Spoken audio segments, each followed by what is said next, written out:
El Centro de Estudios de Políticas Públicas recibe con gran gusto a Pablo Meneses Camargo. Es magíster, candidato a doctor en Ciencias Sociales y además un empecinado promotor de los debates en materia educativa. Es un gran gusto recibirte, Pablo. ¿Cómo te va? Bien, un gusto y gracias por la invitación.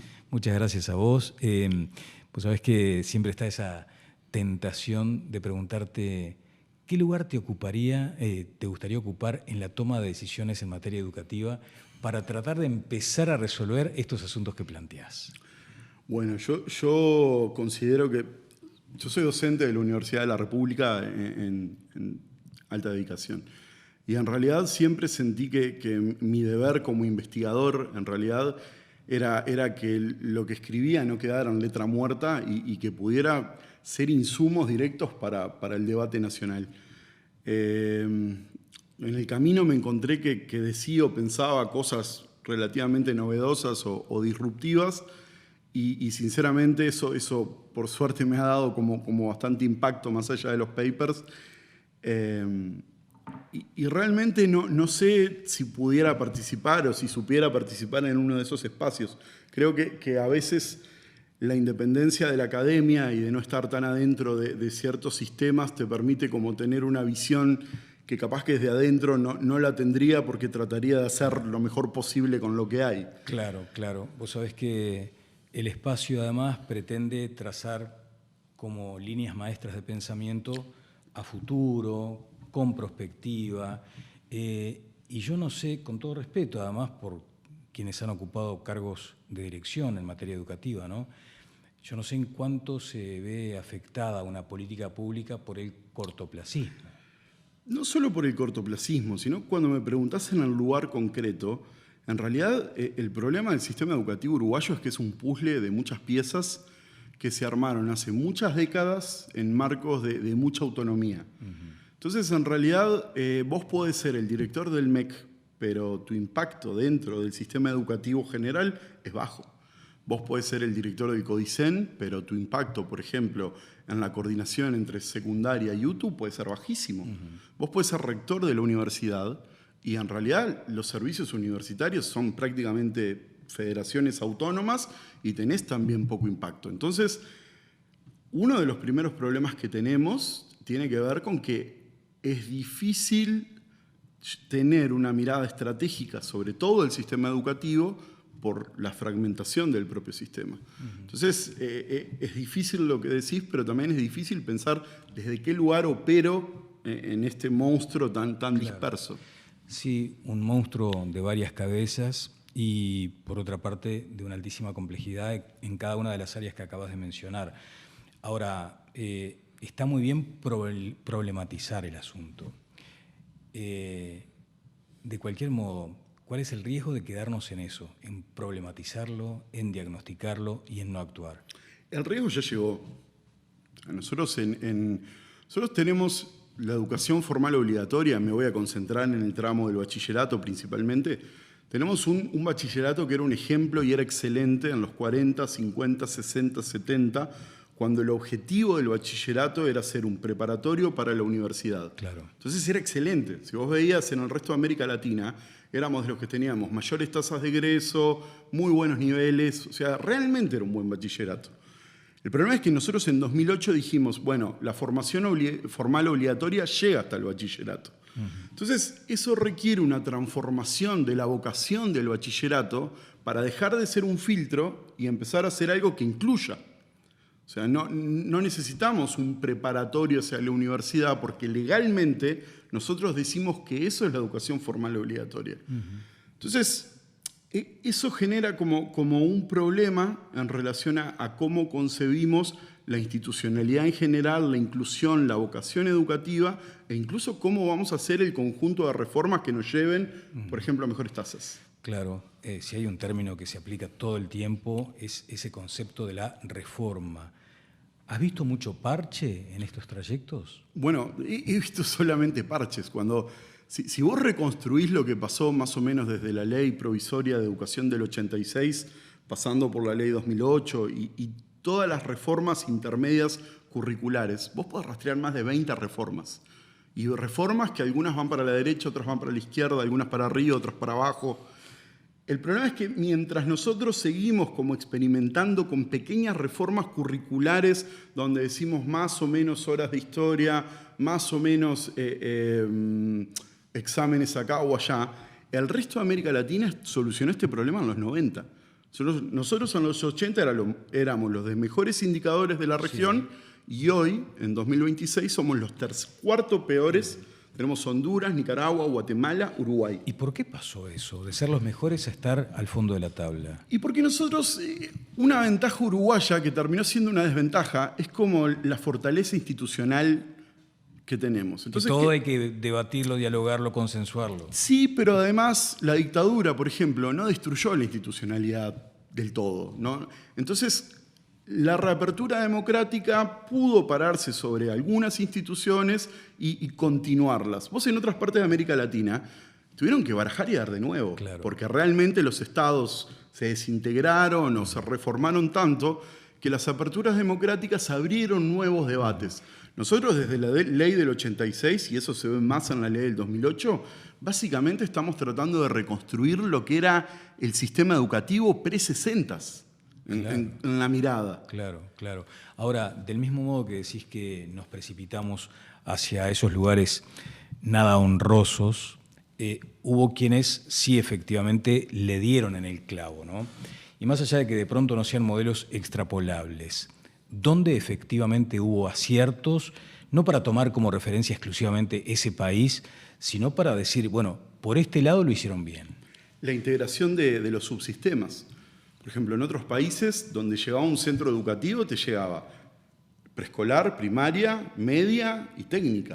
¿Y eso no choca contra las chacras de poder también? Eso va directamente contra las chacras de poder. Vos en otros países esas chacras fueron las que se destruyeron.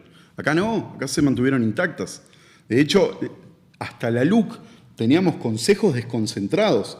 Técnicamente, primaria, secundaria y UTU eran incluso organismos con mayor margen de autonomía. Entonces, por ejemplo, esto lo que hizo fue que recién en el año 2016-2017 se empezara a escribir el documento del perfil de egresado con una mirada transversal sobre todos los sistemas. Claro. Vos en otros países eso no te pasa. En otros países desembarca la educación y te desembarcan todos los niveles. Acá te desembarca una escuela en tal barrio, una UTU en tal localidad, un liceo en otro lado. Y en realidad tenemos evidencia de que el circuito está incompleto en muchas regiones. Claro, qué interesante. Yo recomiendo fervorosamente que lean además este editorial de Pablo Menese en la página, en la web y en las redes sociales del Centro de Estudios de Políticas Públicas.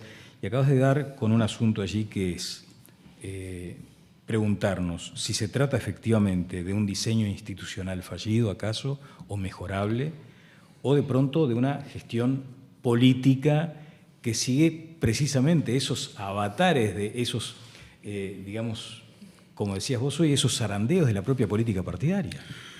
Fue un diseño muy eficiente que nos sirvió por casi un siglo. Entonces, yo entiendo que existe como una dificultad de abandonar un modelo de bachillerato como el que creamos.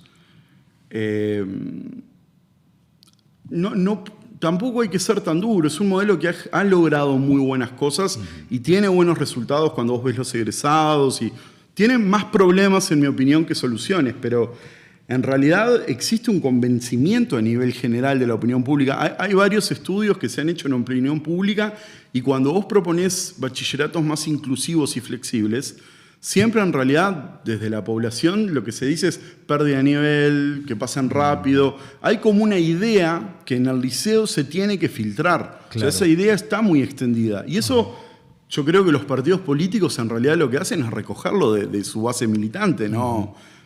Es una idea generalizada. Pocos te dicen hay que romper ese filtro específico. Sí, del mismo modo que se emplea todo el tiempo el término de la reforma, también se alude a la educación como de crisis. Tu editorial es muy provocador en ese sentido, pero corresponde la pregunta de si estamos efectivamente ante una crisis educativa o si las estructuras estatales están crujiendo a tal punto que no avanza. no estamos en una crisis, tenemos muy buenos resultados en muchos indicadores. Por ejemplo, tenemos una educación primaria universal, tenemos una educación preescolar que cada día está avanzando, tenemos un egreso que está creciendo a tasas muy pequeñas, ese es el problema. Mientras que la pendiente de crecimiento en nuestros países es muy empinada, acá la pendiente está muy acostada, entonces demoramos muchísimos años en lograr los niveles de otros países. Entonces, tenemos un muy buen diseño que hemos ido mejorando, pero tenemos partes fundamentales que tienen que ver principalmente con el final de la educación formal obligatoria y lo que venga después, sí, que tiene un diseño que está crujiendo. Claro, y vos te animás a decir que efectivamente el liceo es filtro. Sí, sí, pero es explícito esto. O sea, cuando vos lees documentos, por ejemplo, los últimos documentos de FENAPES, por citar a alguien, y de las ATD, ellos tienen una vocación explícitamente propedéutica, preuniversitaria y preparatoria hacia el próximo nivel. O sea, y de hecho, de espaldas al mercado laboral. Esto es algo, de nuevo, explícito. Explícito y demostrado, ¿no? Pero el asunto es a quiénes filtra, porque ahí hay como, digamos, una sensación de que va a expulsar o a filtrar al más vulnerable. Bueno, esa sensación está equivocada. Porque dentro de las bondades de nuestro sistema educativo, nosotros tenemos desde el 40, nosotros tenemos un estado de bienestar muy temprano, que arranca con asignaciones familiares universales en el 43. Y tuvimos como periodos claramente identificados de política pública desde el 50 en adelante, donde ha habido una atención focalizada concretamente en ese segmento. Los diagnósticos a lo largo de la historia cambiaron. Al principio decíamos que era pobreza, entonces había que subsanar la pobreza con bancos, gomas, útiles, túnicas, etc. Más hacia los 80 dijimos, no, en realidad estos son problemas más psicopedagógicos, entonces los técnicos entran dentro del sistema educativo. Hacia los 90 decimos, bueno, esto tiene que ver con una cuestión de que tienen que tener más horas y más acompañamiento, entonces generamos la hora sexta o la 0 hora donde vos tenías como la materia. Y en los 2000 dijimos, bueno, no, en realidad la exclusión educativa es un problema de exclusión social. Y así hemos actuado durante estos últimos 80 años. Ahora, ¿dónde está el problema? El problema está que cuando vos ves las tasas de egreso, vos te das cuenta que el 70% de los que no terminan la educación formal obligatoria no son pobres. De hecho, cuando vos vas al decil 7, estamos hablando de un decil donde por persona el hogar entran aproximadamente 40.000 pesos. En esos deciles, el 50% no termina la educación formal obligatoria. Es decir, vos tenés jóvenes en hogares donde entran por lo menos 50.000 pesos per cápita, que además en general tienen muchísimo capital cultural, porque los padres son profesionales o técnicos de algún nivel, y ellos, que en cualquier otro lado de América Latina sí terminan la educación formal obligatoria, acá no. Entonces, en realidad, los problemas de la finalización del nivel educativo es un problema transversal a todas las clases sociales que le pega 20 veces más a los de más abajo. No, desde ya, pero estás primero desmontando un mito, si se quiere, y segundo, reflejando lo que podría interpretarse como un fracaso total del sistema, entonces. Yo creo que eso es lo que marca el problema de diseño, porque si vos decís, mira, el sistema funciona bien, pero en realidad tenemos problemas en los sectores vulnerables, que era un diagnóstico que hizo Julio Castro en el 40 y tenía razón, vos decís, bueno, necesitamos dispositivos para incluir a esta gente. Primaria avanzó muchísimo en eso y lo logró. Por algo logramos una universalización de primaria casi a mediados del 90. Pero media tiene otra vocación. Media no fue por ahí. Y media, de hecho, el bachillerato recién logra el mandato de la obligatoriedad en la ley del 2008. Vos pensás que de la ley del 2008, por ejemplo, la Universidad de la Educación nunca se materializó. O sea, como para decir ley que dejó colgadas cosas, nosotros tendríamos que haber tenido una reflexión sobre nuestros bachilleratos después del 2008 en el sentido de, bueno, ¿siguen siendo esto o ahora que son educación formal obligatoria deberían ser otra cosa? Claro. Hoy decíamos que pretendés, lo que has hecho durante mucho tiempo, provocar el debate, ¿no? Y con títulos también provocativos como este del editorial, donde allí como el eje es basta de diversificar. ¿A dónde apuntás exactamente con eso?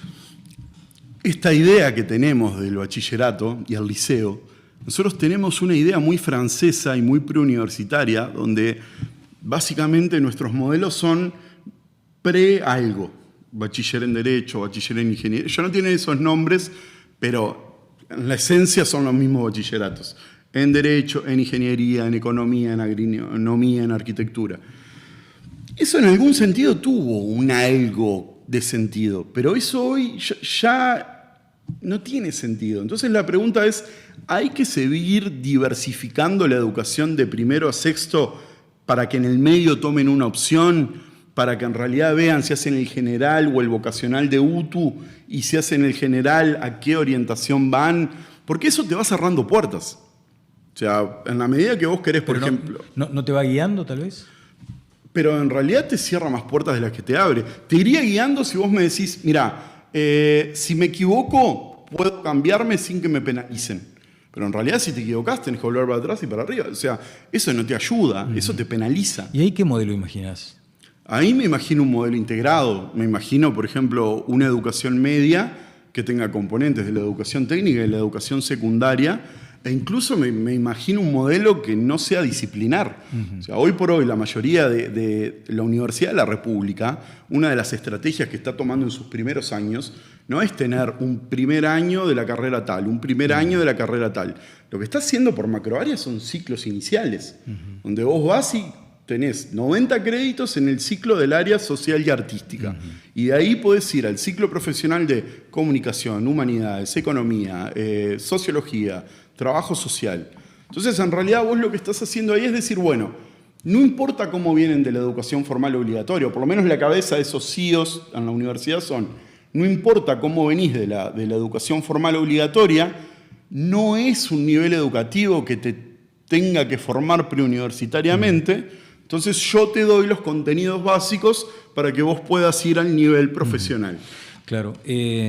Una pregunta que la formulo, pero sin ninguna expectativa de que la puedas responder, porque es tan abarcativa que es imposible. Pero ¿para quiénes o para qué mundo estamos formando hoy? Porque allí también te dicen, no, esto tiene que dejar de ser docentecéntrica. La discusión, tiene que haber un concepto de alumnocéntrico, que el alumno es tener... Y al final de cuentas, lo que nos preguntamos es, en este mundo tan incierto, ¿no? ¿Hacia dónde hay que apuntar? ¿Para qué formar? ¿Para qué mundo formar? Yo creo, ahí tengo una respuesta más personal y después tengo una respuesta que tengo bastante pensada hacia el sistema educativo. En relación al sistema educativo, que creo que es lo interesante, es la construcción de la educación formal obligatoria hace mucho tiempo que no está en manos de las personas. O sea, en general, por ejemplo, la reforma Rama. La reforma Rama debe haber sido la reforma más polémica de los últimos 40 años. Sin embargo, cuando vos ves las actas del Parlamento, cuando Rama presenta su plan en el Parlamento, solamente le hicieron 2 preguntas sobre el régimen de licencias y sobre el régimen de bandejas. ¿Dónde están los representantes del pueblo en esa discusión? Yo no los veo. De hecho, cuando vos ves, por ejemplo, debates más hacia acá, y la ley 2008 en esto fortaleció mucho e institucionalizó mucha endogamia, vos en realidad tenés cada vez menos participantes en el debate sobre el sistema educativo. Por ejemplo, vos me dirás, existe el diálogo social, pero ya tenemos trabajos sobre cómo funcionan los diálogos sociales. De hecho, el diálogo social del 2006, que fue el que genera la ley de educación de 2008, es un diálogo social que en realidad enojó a todos, porque se hicieron muchos congresos que salieron con una propuesta. Pero esa propuesta pasó al Ejecutivo, y el Ejecutivo la cambió. Y eso pasó al Legislativo, y en el Legislativo tuvieron que negociar y la cambiaron. Y cuando se termina promulgando, no era ni lo del Congreso, ni lo del Ejecutivo, y nadie del Legislativo estaba del todo contento. Entonces, tampoco es una forma de decir, esta es la manera. Yo lo que me pregunto es si no tenemos que institucionalizar determinados actores del sistema educativo y pensar la gobernanza en otro nivel. Te lo digo así. A ver. Para mí el sistema educativo, y esta es mi versión más original, lo que tiene que preparar en el día de mañana es operar grandes volúmenes de información. Operarla, sistematizarla, saber qué información sirve y cuál no, y saber cómo de esa información generar nueva información. Eso requiere como un conjunto de habilidades específicas que están afuera del margen de disciplinas aisladas o de la forma que tenemos de ver tan compartimentado el sistema educativo. Requiere un debate entre primaria y media sobre cómo se enseña, que no está cerrado hace 100 años. Primaria sostiene que ellos te pueden enseñar todas las áreas un maestro. Vos en profesorado te dicen no. La historia tiene una forma, la biología tiene otra forma, la filosofía tiene otra forma, y eso es lo que termina haciendo que vos pases de una maestra a 13 docentes. No razones pedagógicas internas profundas, sino debates que no están cerrados. Sí, y hoy el chico sometido a la tecnología, y esto también dicho con mucho cuidado porque no soy experto en materia educativa, pero te dicen, ¿y de qué me sirve si yo ahora tengo mi chat de inteligencia artificial y todo lo que necesito saber lo voy a tener ahí? ¿Cómo se asume también, primero, ese riesgo y segundo, la afirmación? Yo tengo hijos que lo hacen. Digo, mira, haced el deber si vos querés con la inteligencia artificial, pero después lo vas a tener que fundamentar, lo vas a tener que explicar. O sea, no te voy a negar que tenés esa facilidad. Pero ¿cómo se compadece este tiempo con esa necesidad pedagógica, didáctica y de formación también en una dimensión humana, no deshumanizar la educación? Ahí metiste varias cosas que son muy interesantes. Primero, yo no tengo una opinión formada de la inteligencia artificial, pero sí tengo una opinión formada en el sentido de que el sistema educativo no puede atrasar debates necesarios. Claro. O sea, no podemos encerrar el debate de la IA hasta dentro de 5 años, cuando la IA sea algo capaz ya viejo o conocido. Entonces yo en general me niego a que demonicemos herramientas y creo que ciertas herramientas que llegaron para quedarse deberíamos pensar cómo adaptarlas. ¿Esto es fácil? No. Pensá cuánta resistencia generó Ceibal dentro de las escuelas. Claro. Y la otra pregunta, y lo otro que decís que me parece interesante es, ¿para qué estamos educando? Pero esa respuesta, ¿quién la tiene que dar? ¿La tiene que dar el sistema político? ¿La tienen que dar los docentes? ¿La tienen que dar los padres? ¿En qué instancia? ¿Y cuánto de diálogo de sordos hay en este debate hoy por hoy? Nada. En general, o sea, lo que sabemos de los diálogos sociales, y esto de nuevo, tenemos trabajos de instancias anteriores de congresos de la educación, hay preinstancias que terminan como encauzando demasiado el diálogo, que termina muy encapsulado en los grupos que tienen mayor cantidad de delegados en mayor cantidad de puntos. Entonces, en general, las versiones que terminamos viendo no son muy distintas a las que en realidad ya conocemos por actores organizados. Bueno, ya prácticamente cerrando. Hoy hablabas de un sistema de altísima complejidad, con esos espacios de poder bien marcados, muchas veces supongo que con duplicación de tareas, ¿no? O sea, sí, lo que hacen 2 o 3 organizaciones estatales la podría resolver una, tal vez. Pero también están en el debate cruzadas viejas afirmaciones, ¿no? Pasa que los docentes tiran para atrás. Y lo digo, ¿viste? No, este es un tema de los docentes, no se adaptan, no quieren, no avanzan, no ayudan. Y con razón salen los docentes a decir, miren, nosotros somos los que estamos en la primera línea de fuego, ¿no?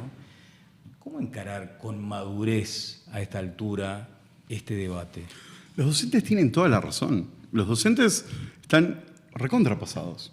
En realidad lo que está pasando en términos de convivencia en los centros educativos está muy por encima de lo que ellos deberían hacer, para los que les pagan, para los que están formados. Pero mirá otra peculiaridad. No solamente tenemos un sistema educativo que está fragmentado, también tenemos un estado de bienestar fragmentado. Claro. Entonces, por ejemplo, nosotros tenemos la protección de infancia y adolescencia dividida en 2 grandes instituciones, ANEP e INAU. En INAU tenés CAIF, clubes de niños y centros juveniles, donde tenés equipos multidisciplinarios, educadores egresados en formación docente, psicólogos, de todo, sí, que trabajan ya en esas poblaciones, ya en el terreno. Y hay muchos menos problemas de convivencia que en los centros educativos que quedan a 2 cuadras. La pregunta es, ¿por qué estas 2 patas de la protección social en infancia y en juventud siguen separadas? ¿Por qué le estamos pidiendo a los docentes que atajen problemas de convivencia para los que no están formados si en la actualidad ya estamos financiando equipos de INAU para que en teoría hagan eso? Y la pregunta que viene a continuación es, ¿por qué los centros no se juntan? Vos podrías duplicar el tiempo completo o incluso comedores de la noche a la mañana con un presupuesto que actualmente ya se está ejecutando. Sí, el uso de los dineros está rindiendo como merece porque te dicen, plata hay. El asunto es cómo se gestiona. Volvemos al concepto de la gestión pública. ¿Cómo se está gestionando una política pública de educación cuando en principio te dicen que los recursos asignados son suficientes? Gastamos millones de dólares en docentes, pero los docentes, el sistema de elección de horas que tienen es increíblemente perverso. O sea, el profesor de historia solamente puede agarrar un conjunto de horas de historia. Eso no es una forma eficiente de administración de recursos. Casi todos los centros educativos, o la tendencia de los centros educativos, es a tener docentes asentados en los centros. Esto implica como una reingeniería de la elección de horas y de la gobernanza de los centros, dándole autonomía a esos centros educativos, que haría que exactamente la misma plata que estamos usando, o sea, se usara 70 veces más, porque en vez de contratar con X plata 7 docentes que viajan por todo Montevideo, capaz que contratás 3, pero que están todo el tiempo en un liceo. Claro. Entonces ahí el gran problema que tenés ahí es qué haces con los 4 que se quedaron sin trabajo. Porque este sistema de horas lo que permite es que poca gente quede sin trabajo porque es tan difícil el puzzle que siempre alguien larga alguna hora. Claro. ¿Ves margen para alguna reforma institucional particularmente?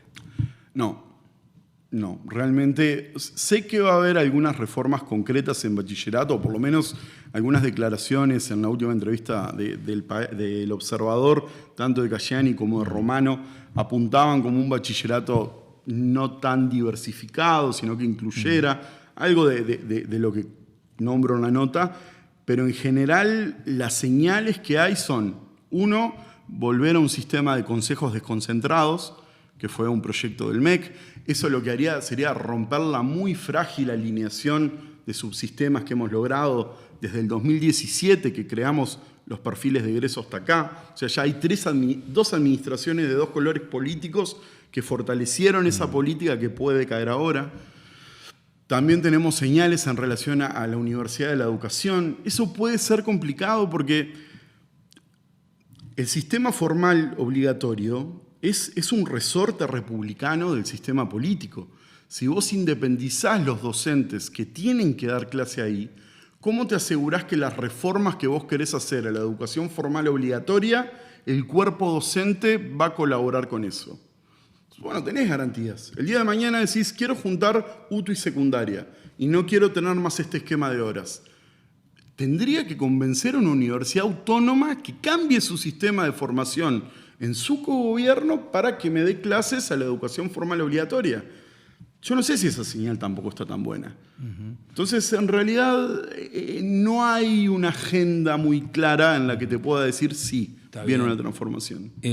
¿No concebís también esa idea de que se jerarquiza la función docente amparándola institucionalmente en una universidad? Yo creo que la formación docente tiene que ser universitaria. Creo que no hay duda de eso, pero lo que jerarquiza la formación docente no es tanto de que sean licenciados o no, sino probablemente de que en vez de que la oficina sea su ómnibus, la oficina sea un salón de clases y que los distintos grupos lleguen y de repente yo soy docente de geografía y tengo mi salón a mi modo, preparado para dar mis clases y en realidad tengo un lugar en el centro y un lugar en la toma de decisiones de mi centro.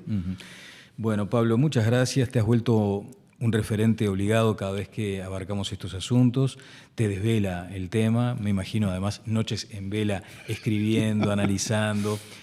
Irritante. ¿Qué es lo que más te irrita cuando se abre el debate sobre la educación? Mira, lo que más me irrita es que hay un trabajo que se llama El tránsito entre primaria y secundaria, que lo escribió Julio Castro en 1949. Si lo lees hoy, parece escrito ayer. Y eso es lo que más me irrita. Que en realidad tenemos muchísimos diagnósticos, son todos increíblemente coincidentes. En un momento, en 2014 y en 2019, parecía que los 2 grandes partidos políticos estaban alineados en lo mismo y no pasó nada. Entonces, eso es lo que me irrita. Ver que aparentemente está todo escrito, todos sabemos por dónde ir, todos sabemos qué hacer y no lo hacemos. Investigador Pablo Meneses Camargo, muchas gracias. No, gracias a ustedes.